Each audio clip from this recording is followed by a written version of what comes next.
किया, उसी तरीके में पॉलिटिकल प्रिजनर्स पे रेजोल्यूशन होना चाहिए। All prisoners should be bought back in Jammu and Kashmir sir, all prisoners, चाहे वो जितने हैं। हमने बोलते आजाद करिए, आप मत छोड़िए उनको, आप बंद रखिए, लेकिन अपनी जेलों में, अपनी जमीन में रखिए। 50 डिग्री गर्मी में हमारा नौजवान बंद रहता है, जो नफरत उसको वहां दिलों में होती है वो 50 साल तक खत्म नहीं होगी। इतना ही नहीं सर, जो लोग पब्लिक सेफ्टी एक्ट्स में आपके हाथ में नहीं है, बट ऑनरेबल चीफ मिनिस्टर, उनकी कैबिनेट, उनकी सरकार दिल्ली जा सकती है। जिस तरीके में आपने स्टेटहुड का रेजोल्यूशन लाया, talk about the human security of Jammu and Kashmir, talk about कि हमारे लोगों के मकान अटैच हो रहे हैं, टॉक अबाउट कि आप चीफ मिनिस्टर, होम मिनिस्टर साहब, वहां प्राइम मिनिस्टर साहब से रेज करिए इश्यूज को कि नौजवानों की रिहाई हो, उन्हें एमनेस्टी दो, उन्हें माफी दो। कल आप लोगों ने प्रधानमंत्री मनमोहन सिंह की तारीफें की, कहा प्राइम मिनिस्टर के वर्किंग ग्रुप थे। वर्किंग ग्रुप क्या थे? Working group was about the victims of violence. Working group was about the surrender policy. Working group of Prime Minister Manmohan Singh was about opening borders between this Kashmir and divided Kashmir. Working group was also about giving reconciliation a chance in Jammu and Kashmir. सिर्फ ये आतंकवाद, terrorism, separatism, UAPA लगा के अमन achieve करना, Kashmir is peaceful, but Kashmiris are peaceless. And the reason is because you're using gun, UAPA, jail to achieve the means of peace in Jammu and Kashmir. आप ताकत की बुनियाद पर अमन आपने establish किया है जम्मू कश्मीर में, और ये स्प्रिंग पर पांव रखा है आपने। जिस दिन स्प्रिंग पर पांव उठाएंगे 2008, 2010, 2014, 2016 जैसी सिचुएशंस बराबर होंगे। और ये मैं डरा नहीं रहा हूं, मैं इसलिए आपको बोल रहा हूं क्योंकि हम भी आप जैसे लोगों की वजह से इफेक्ट होते हैं, आपके फैसलों से इफेक्ट होते हैं। आज हम कमजोर हैं, लेकिन मैं आपको ये बता रहा हूं कि इस वक्त एक मौका है आपके पास ताकत है दिल्ली में, यहां पर भी आप इस हुकूमत के साथ साथ, इन्हें चलने के साथ साथ आप इन्हें वो चीजें भी फराहम करें ताकि जम्मू कश्मीर एक म्युनिसिपलिटी आपके होते हुए एक country has been turn into a municipality.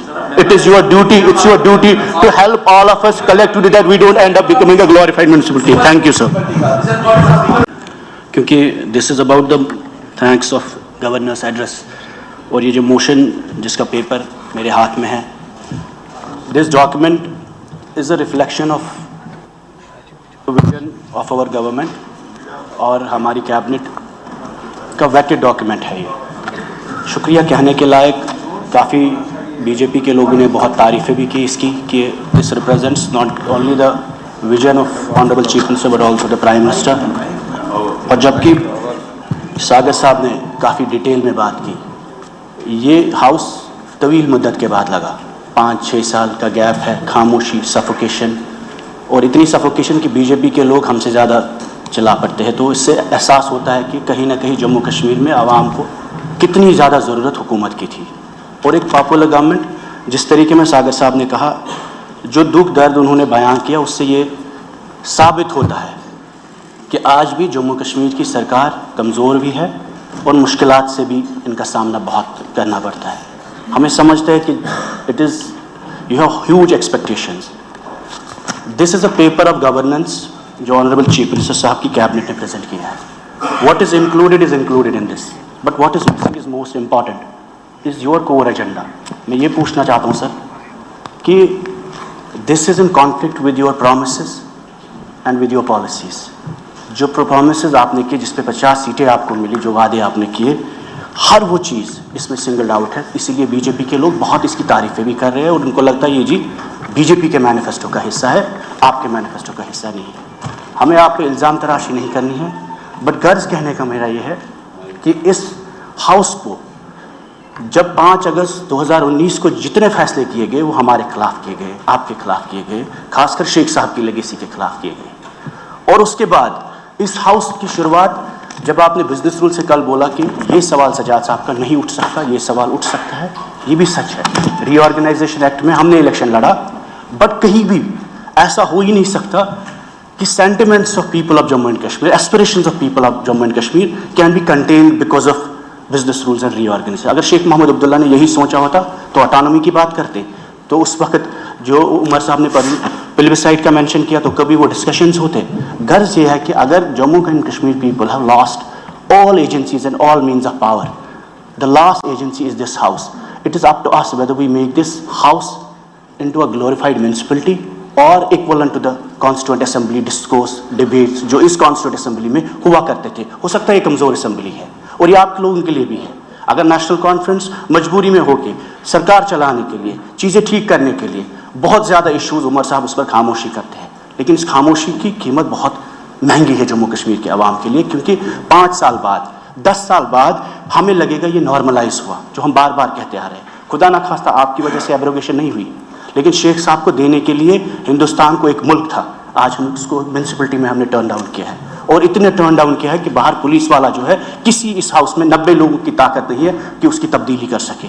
नतीजा ये है sir, if you as a custodian of this house will not let discourse and debate in Jammu and Kashmir, नतीजा वायलेंस हुआ है, नतीजा सेपरेटिज्म हुआ, नतीजा जमात इस्लामिया हुआ, नतीजा पाकिस्तान स्ट्रांग हुआ जम्मू कश्मीर में, क्योंकि आपने जम्मू एंड कश्मीर के अवाम को चोक किया, सफोकेट किया।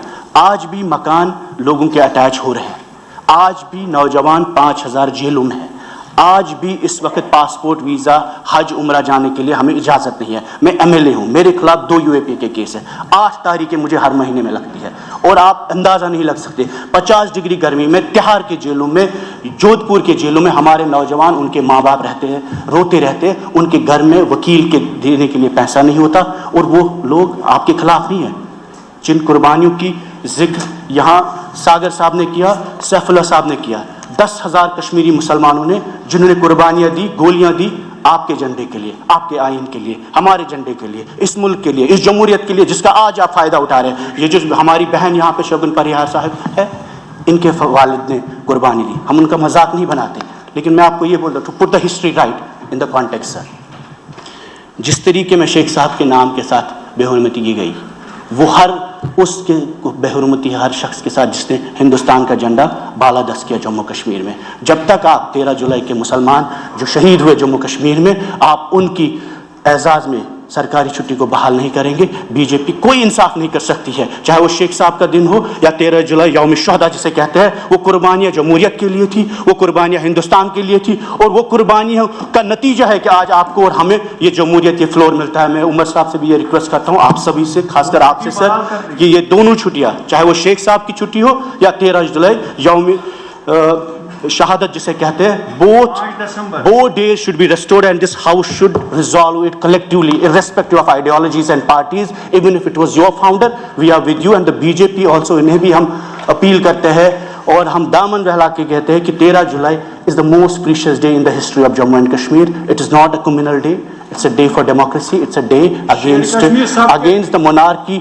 उस वक्त जो पूरे शख्सी राज पूरे मुल्क में ख़त्म किया गया, वो उन शहादतों से वो डेमोक्रेसी आई, चाहे कि वो मुसलमान थे, वो कश्मीर के मुसलमान थे, लेकिन उसका गर्ज ये था कि 13 जुलाई की वजह से political awakening Jammu and Kashmir में एक शख्सी राज के खिलाफ, वो महाराजा जम्मू का था, डोगरा था, हिंदू था, लेकिन उसका गर्ज मकसद ये था कि जम्मू के हिंदू को भी जमहूरियत मिले, उससे भी उतनी जमहूरियत मिले जितनी पूरी मुल्क में थी।